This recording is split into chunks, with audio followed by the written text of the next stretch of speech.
కొన్నేళ్ల కిందట అమెరికాలో ఒక పిక్చర్ ట్రెండ్ నడిచింది. మన ఇండియన్స్‌లో చాలామంది డబ్బులు గుమ్మరించేసి ఇల్లులు కొనేశారు. ఎందుకంటే కరోనా తర్వాత వర్క్ ఫ్రమ్ హోమ్ వచ్చేసింది కదా!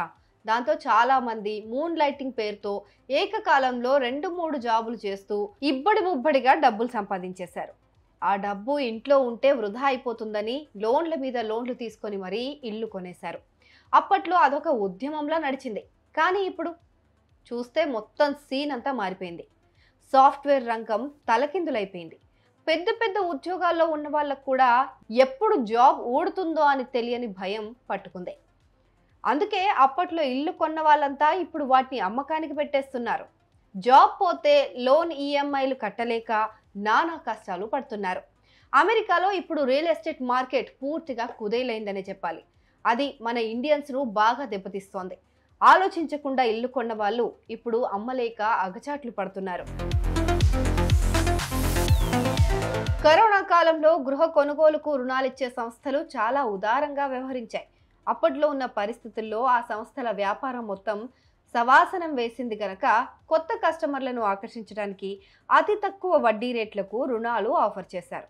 ఆ రోజుల్లో 2% వడ్డీ వంతున తీసుకున్న రుణాలకే వినియోగదారులు ఇప్పుడు 7% వడ్డీ చెల్లించాల్సి వస్తుంది. ఎందుకంటే కొత్త వినియోగదారులకు ఆకర్షించడానికి అడ్జస్టబుల్ మార్టగేజ్ విధానాల్లో 2-3 ఏళ్ల పాటు మాత్రమే తక్కువ వడ్డీ వర్తించేలా రుణాలిచ్చారు. ఏదైతేనేం వడ్డీ తక్కువ కదా అని ఇల్లు కొన్న వాళ్ళు వడ్డీలు పెరిగిన తర్వాత భరించలేకపోతున్నారు. తాహతు చూసుకోకుండా ఇల్లు కొనేసి ఇబ్బందులు కొని తెచ్చుకోవడానికి మరో కారణం కూడా ఉంది. అమెరికాకు పిల్లల్ని పంపిన భారతీయ నగరాల్లోని తల్లిదండ్రులు అక్కడ ఎప్పుడు ఇల్లు కొంటావు అంటూ వెంటపడతారు. పరిచయస్తుల్లో ఎవరి పిల్లలైనా ఇల్లు కొంటే వెంటనే తమ పిల్లలను కూడా ఇల్లు కొనాలని ప్రేరేపిస్తున్నారు. ఇలాంటి ఒత్తిళ్ల మధ్య అవసరాన్ని తాహతును చూసుకోకుండా ఇల్లు కొనేసిన వాళ్ళు ఇప్పుడు అమ్మకాలకు సిద్ధమవుతున్నారు. అమ్మేవాళ్ళు రోజు రోజుకు ఇబ్బడి ముబ్బడిగా పెరిగిపోతున్నారు. కానీ కొనేవాళ్ళు మాత్రం కనిపించడం లేదు. ఇందుకు మరికొన్ని కారణాలు కూడా ఉన్నాయి. ఐటీ వాతావరణం నెమ్మదించిన తర్వాత ఇళ్ల కొనుగోళ్లకు రుణాలు పుట్టడం గగనంగా మారుతుంది.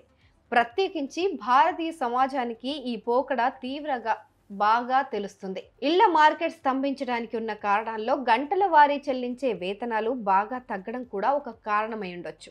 H1B ఉన్న వారికి ఇప్పటికీ రుణం వస్తుంది కానీ రుణ ప్రక్రియ మాత్రం చాలా కష్టంగా మారింది.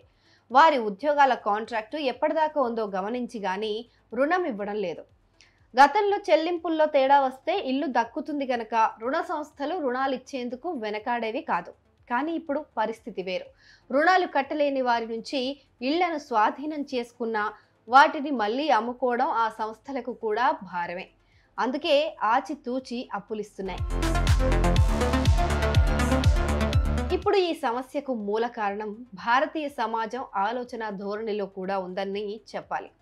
ఎందుకంటే ఎన్ఆర్ఐలు ఆర్థిక ఒత్తిడిని భరించగలమా లేదా అనే ఆచరణాత్మక దృక్పథం లేకుండా కొనుగోళ్లకు వెళ్ళిపోతున్నారు కనుక. కొత్తగా ఉద్యోగం ప్రారంభించిన యువతరం కూడా బిఎండబ్ల్యూలు, బెన్సీ కార్లు కొనాలనుకుంటున్నారే తప్ప మధ్యశ్రేణి కార్లను తీసుకుని ఆర్థికంగా స్థిరపడిన తర్వాత అప్గ్రేడ్ అవుదాం అనుకోవడం లేదు. ఇళ్ల కొనుగోలు విషయంలోనూ ఇదే జరుగుతుందని చెప్పాలి.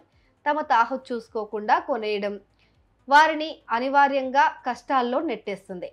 అప్పుడు కొనకపోతే మళ్ళీ ఇల్లు దొరకవేమో అన్నంత ఆత్రంగా ఎగబడి కొంటున్నారు. అందరూ అని చెప్పలేం, కొందరు. నిజానికి అమెరికా చాలా విశాలమైన దేశం అయినప్పటికీ ఇళ్ల కోసం విచక్షణ లేకుండా ఎగపట్టడం వల్ల ఇప్పుడు మార్కెట్ దారుణంగా తయారైంది. తమ సంపాదన వృధా కాకుండా పెట్టుబడులుగా మార్చుకోవాలనుకునే ఆలోచన మంచిదే, కానీ ఆ పెట్టుబడులను స్వదేశంలో పెట్టుకోవడం మంచిది అని నిపుణులు చెప్తున్నారు. భారత్లో రియల్ ఎస్టేట్ మార్కెట్ చాలా వరకు స్థిరంగా ఉందని చెప్పాలి. అమెరికాలో ఉన్నంత డోలాయమాన పరిస్థితులు ఇక్కడ లేవు. ఆచితూచి అడుగు వేస్తే నష్టపోకుండా ఉంటారు.